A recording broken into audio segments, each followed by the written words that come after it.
ഭാരതത്തിൽ ഭീരുക്കളായ ഒരു വിഭാഗം എക്കാലവും ഉണ്ടായിരുന്നു. അവരുടെ തൻകാര്യവും കൂടെയുള്ളവനെ കൂടെ ചേർക്കാതെ കൂടാൻ അനുവദിക്കാതെ വേർതിരിച്ച് മാറ്റി നിർത്തിയിരിക്കുകയും ചെയ്തിരുന്നു. അതവരുടെ ഭീരുത്വത്തിൻ്റെ ഒരു ലക്ഷണമാണ്. കൂടെയുള്ളവനെ മാറ്റി നിർത്തുക, അവന് പതിത്വം കൽപ്പിക്കുക. ഇതൊക്കെ ഭീരുത്വത്തിൻ്റെ പ്രകടമായ ലക്ഷണങ്ങളാണ്. അന്യ രാജ്യത്തു നിന്ന് വരുന്നവരെയോ പൂവിട്ട് പൂജിക്കുകയും ചെയ്യും. അത് വലിയ അപകടമാണ് നമുക്ക് വരുത്തി വച്ചത്. 1000 കൊല്ലം പുറത്തുനിന്ന് വന്ന ആൾക്കാർ നമ്മളെ അടിച്ചമർത്തി ഭരിച്ചു.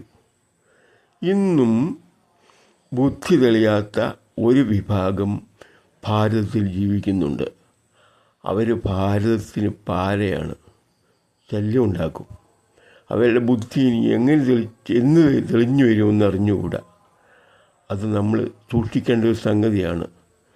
പഴയതിലും വലിയ അപകടം വരാൻ ഇരിക്കുന്നേ ഉള്ളൂ സൂക്ഷിച്ചില്ലെങ്കിൽ. അവനവനുള്ളവർ ഈ ഭാരതത്തിലുള്ള മുഴുവൻ ആൾക്കാരും നമ്മുടെ സഹോദരന്മാരാണെന്ന് പ്രതിജ്ഞ എടുത്താൽ പോരാ, അങ്ങനെ ധരിച്ച് അവരോട് ഇടപെടണം. അവർക്ക് എല്ലാ പിന്തുണയും എല്ലാ പരിഗണനയും എക്കാലവും കൊടുക്കാൻ ഓരോ ഭാരതീയനും ചുമതലയുണ്ട്, കടപ്പാടുണ്ട്, കടമയാണ് അവരുടെ. മാറ്റി നിർത്താൻ ഒരിക്കലും പാടില്ല.